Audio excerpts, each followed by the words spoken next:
नमस्कार। विवाह के विनोद में मैं इससे विनोद आज फिर हाजिर हूँ आपके सामने। पूर्व की भांति आज की सर्वाधिक चर्चित महत्वपूर्ण खबर पर अपने विचार शेयर करने का। आज एक सवाल फिर मुखर हुआ है कि क्या सचमुच लोकतंत्र निशाने पर है। जाहिर है यह आरोप सत्ता पक्ष पर लगते रहे हैं और इसी सिलसिले में यह देखा गया जो ताजा घटनाक्रम हुआ, आप सबको को जानकारी मिल गई होगी कि न्यू दिल्ली टेलीविजन एनडीटीवी के नाम से सुख्यात का भी कथित तौर पर अडानी ग्रुप ने अधिग्रहण कर लिया है। यह बताने की आवश्यकता नहीं कि एनडीटीवी एक ऐसा टेलीविजन नेटवर्क रहा जिसने खबरों की निष्पक्षता को ध्यान में रखते हुए जो कार्यक्रम के खबरें दी तो उसकी विश्वसनीयता स्थापित हुई थी। किसी खबरों की सच्चाई जानने के लोग एनडीटीवी को स्विच ऑन किया करते थे। आज उस पर अडानी ग्रुप का अभी कथित रूप से कहूंगा, चूंकि उसमें भी बहुत सारे पेज हैं, लेकिन उन्होंने नोटिस दे दिया कि मैंने अधिग्रहण कर लिया है। उनके मेजॉरिटी शेयर उनके पास चले गए, अडानी ग्रुप के पास। यह बताने की आवश्यकता नहीं है कि अडानी कौन है और उनका जो व्यवसाय का साम्राज्य फैला वो कैसे फैला, किसकी मदद से फैला। कहा जाता है कि वे प्रधानमंत्री मोदी के मित्र हैं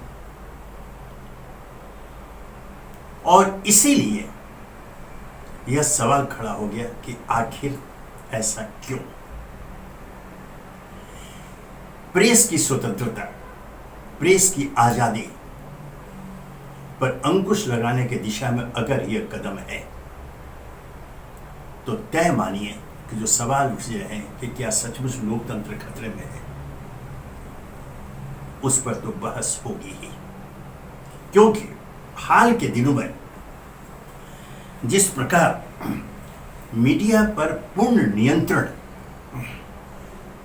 के प्रयास किए गए, जिस क्रम में ये एनडीटीवी की ताजा घटना गोदी मीडिया के रूप में कुख्यात हुआ, साष्टांग दंडवत मीडिया के रूप में कुख्यात हुआ, क्योंकि कारण बहुत सारा दबाव की राजनीति हो, प्रलोभन की राजनीति हो, जो हो, लेकिन मीडिया नहीं रह गया। अपवाद स्वरूप एक एनडीटीवी का नाम लिया जाता था, एक और चैनल है, कुछ और पत्रकार हैं, लेकिन उंगलियों पर गिने जाने लायक। उन लोगों ने तटस्थता निष्पक्षता बरकरार रखी, लेकिन जो बातें सामने आती रही, जो जनता को बताया जाता रहा, वह निष्पक्ष नहीं रहा। वह कहीं ना कहीं दबाव में उनको ये सब करना पड़ा, या प्रलोभन में, फिर प्रलोभन भी शब्दों का अनेक तरह के, मतलब ये रहा कि साम दाम दंड भेद की नीति पर चलते हुए मीडिया पर नियंत्रण के प्रयास किए गए और किए जा रहे हैं। उसी प्रकार यह बहुत ही दुखद और एक खतरनाक भी है हमारे लोकतंत्र के लिए। धर्म और संप्रदाय के नाम पर समाज को विभाजित करने के प्रयास, यह किसी से छुपा हुआ नहीं है। आए दिन ऐसी घटनाएं हो रही हैं। अभी तेलंगाना के एक भाजपा विधायक ने टिप्पणी की मोहम्मद पैगंबर साहब को लेकर के। ठीक है, उनको पार्टी ने निलंबित कर दिया, करवाया कि, लेकिन कि इसके पहले भी हो चुका है। नुपुर शर्मा ने टिप्पणी की, नवीन कुमार जिंदल ने टिप्पणी की, उनको पार्टी से निलंबित किया गया, निष्कासित किया गया, वह है। लेकिन यह सिलसिला रुक नहीं रहा है। पूरे देश में आज एक साजिश रच करके, मैं बहुत दुखी पीड़ा के साथ इस शब्द के इस्तेमाल कर रहा हूं, साजिश रच कर समाज को धर्म संप्रदाय के नाम पर विभाजित किया जा रहा है, ध्रुवीकरण किया जा रहा है, जिसके परिणाम क्या होंगे बताने की आवश्यकता नहीं। आने वाले दिनों में धर्म और संप्रदाय के नाम पर जो नफरत की रेखा समाज में खींची जा रही है, उसकी परिणति कोई अच्छी तो नहीं होने जा रही है। हमारे जो वर्तमान पीढ़ी है वह स्तब्ध है। वर्तमान पीढ़ी से मेरा आशय वह निष्पक्ष पीढ़ी जो आजाद भारत में आजादी के साथ सांस लेना चाहती है और योग्यता अनुसार, सामर्थ्य अनुसार जो उनके पास अपने रिसोर्सेस है उसके आधार पर कुछ काम करना चाहते हैं,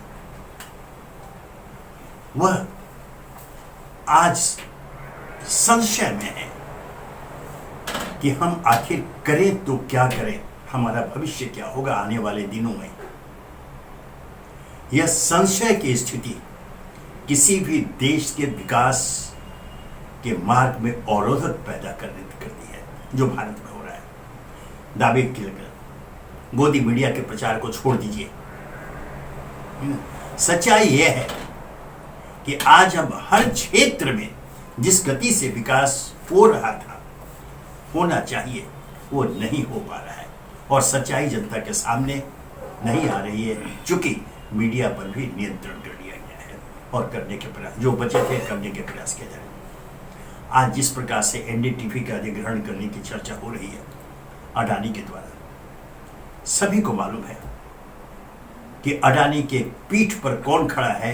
और एक तथ्य यह भी कि अडानी कर्ज के बोझ में दबे हुए हैं, इसके बावजूद इस तरह के निवेश वो कर रहे हैं। कहां से कर रहे हैं, किसके पैसे से कर रहे हैं, कौन उन्हें इस तरह की मदद कर रहा है, यह कोई शोध का विषय नहीं, सभी जानते हैं। तो इस प्रकार अगर मीडिया पर इस तरह के कॉर्पोरेट हाउसेस का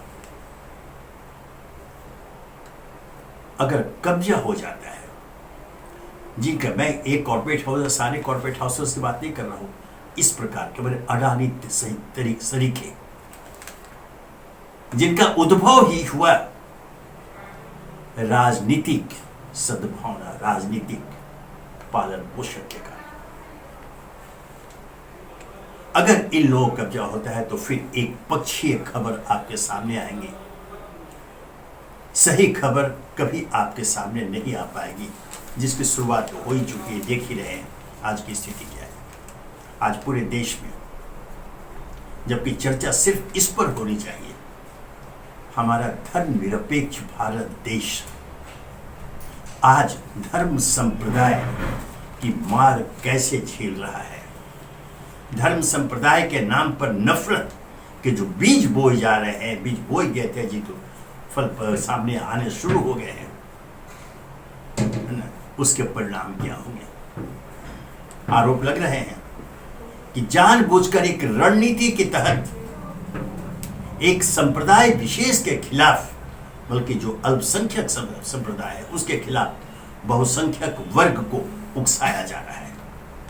ये आरोप सार्वजनिक रूप से लगाए जा रहे हैं। अल्पसंख्यक समाज के नेता, उसके अगुआ ऐसे आरोप लगा रहे हैं। नतीजतन उस संप्रदाय के खिलाफ समाज के बड़े वर्ग में एक नफरत की भावना पैदा हो रही है। मतलब आदमी आदमी के खिलाफ नफरत करे। क्या इसी आजाद भारत की कल्पना हमारे स्वतंत्रता संग्राम के सेनानियों ने की थी? कदापि नहीं। लेकिन आज जब आजादी का हम अमृत महोत्सव मना रहे हैं, 75 साल पूरे हुए, उसमें अगर ऐसी बातें होती हैं, समाज को धर्म संप्रदाय के नाम पर बांटने की चर्चा होती है और मीडिया पर कब्जे की बात होती है, तो तय मानिए कि ये सचमुच हमारा लोकतंत्र खतरे में है। साजिशन लोकतंत्र को समाप्त करने की कोशिश की जा रही है और जिस दिन लोकतंत्र समाप्त होगा, क्या बचेगा? तानाशाही। तो क्या अब देश की जनता को यह तय करना है कि उसे लोकतंत्र चाहिए जिसमें आज हम खुल करके सांस ले रहे हैं, या तानाशाही व्यवस्था चाहिए जिसमें आपकी अपनी कोई जुबान नहीं होगी, आप अपने मस्तिष्क से आप कोई निर्णय नहीं ले पाएंगे? क्या वैसा समाज चाहिए? एक अत्यंत ही विषम स्थिति से हमारा देश गुजर रहा है। यह चुनौती भी है देश के उस बुद्धिजीवी वर्ग को, देश के उस युवा वर्ग को जिस पर देश का भविष्य निर्भर करता है। यह चुनौती है उन सभी लोगों के लिए जो आजाद भारत को एक धर्मनिरपेक्ष देश के रूप में स्थापित होते देख रहे और देखना चाहते हैं। यह चुनौती है उस युवा वर्ग को जिसने भारत में अपना भविष्य देखा है, लेकिन उसके मार्ग में धर्म और संप्रदाय का अवरोध खड़ा किया जा रहा है। ऐसा नहीं होना चाहिए। और इसमें सबसे बड़ी यह अब तो पीड़ा होती है, यह उद्धृत करते हुए भी इसकी सबसे बड़ी जिम्मेदारी मीडिया कर्मियों पर, पत्रकारों पर होती थी कि समाज को वास्तविकता से अवगत कराए, सत्ता को आईना दिखाते रहे ताकि वे सही निर्णय ले सकें, अपनी गलतियों पर पुनर्विचार कर सकें। लेकिन ऐसा हो नहीं रहा है। वो सत्ता पक्ष स्वयं चाहता भी नहीं है। वो नहीं चाहता है कि उसकी गलतियों को सार्वजनिक रूप से दिखाया जाए, उस पर कोई चर्चा की जाए। मुझे याद है वो देश का आपातकाल, जब इंदिरा गांधी ने देश में 70 के दशक में आपातकाल की घोषणा की थी, आम नागरिकों से मौलिक अधिकार भी छीन लिए गए थे, उससे मस्तगित हुए थे मौलिक अधिकार। उस समय भी पत्रकारों की भूमिका अनेक माध्यमों से ऐसी रही थी कि उस निर्णय के खिलाफ पूरे देश में एक आक्रोश पैदा हुआ। जनता सड़कों पर आई और उसने तत्कालीन प्रधानमंत्री इंदिरा गांधी को सबक सिखाया। न केवल कांग्रेस पार्टी सत्ता से बाहर गई 1977 में, बल्कि स्वयं इंदिरा गांधी अपना चुनाव हार गए थे। यह भारत देश है, इतिहास के पन्नों में यह सच्चाई मौजूद है, दर्ज है। बावजूद इसके कोई हिमाकत करता है कि वो देश की जुबान छीन लेंगे, शब्दों को कैद कर लेंगे, कलमों को कैद कर लेंगे, ताकि उनके विषय में कोई नकारात्मक खबर बाहर नहीं आए। तो मैं समझता हूं वो मुगालते में है। ये ठीक है। जैसे मैंने कहा कि सब पर कब्जे की बात हो रही है, आप कब्जे कर लीजिए, लेकिन देश की जनता पर आप कब्जा नहीं कर पाएंगे। वह अभी सब कुछ देख रही है, समझ रही है, चिंतन मनन कर रही है। और जिस दिन उसे ऐसा लगेगा कि सचमुच हम लोग किसी साजिश के शिकार हो चुके हैं या हमें शिकार बनाया जा रहा है, तब कोई आश्चर्य नहीं कि 70 के दशक की हालत हो, जब जयप्रकाश नारायण आंदोलन के दौरान हुआ था। जयप्रकाश नारायण के नेतृत्व में पूरा देश सड़कों पर निकल आया था। परिणति की चर्चा मैंने कर दी, परिणाम सामने है। अगर वैसी स्थिति आएगी तो फिर उससे भी आगे बढ़कर यह नहीं भूला जाना चाहिए कि इंदिरा गांधी जैसी शक्तिशाली प्रधानमंत्री को चुनाव हारना पड़ा था और उन्हें तब गिरफ्तार भी किया गया था। इस बात को ध्यान में रखा जाए। और अगर तुलना करेंगे तो क्षमा करेंगे, आज के वर्तमान शासक कहीं भी उनके मुकाबले, उनके पैर के धूल उनके बराबर नहीं आते। ये तो ये नहीं केन प्रकार सत्ता पर कब्जा कर अगर बैठे हुए हैं और आप समझते हैं और आपको यह समझाया जा रहा है कि आप विश्व के सबसे लोकप्रिय नेता बन गए हैं, पूरा देश आपके साथ है, तो क्षमा करेंगे। मैं चेतावनी पूर्वक कहता हूं कि आप बहुत बड़ी गलतफहमी में हैं।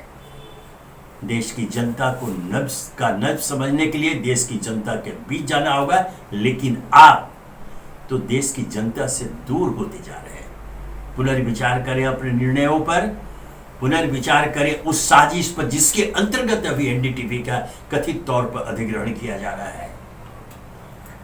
पुनर्विचार करें उस साजिश पर जिसके अंतर्गत देश में समाज को धर्म संप्रदाय के नाम पर बांटा जा रहा है। यह अंततः आत्मघाती सिद्ध होगा। दोहरा दो सत्ताधारियों के लिए कि वे इसे नोट कर लें, मोटी लकीरों से चिन्हित कर लें कि ऐसी बातें अंततः आत्मघाती सिद्ध होती रही हैं और आगे भी आत्मघाती ही सिद्ध होंगी।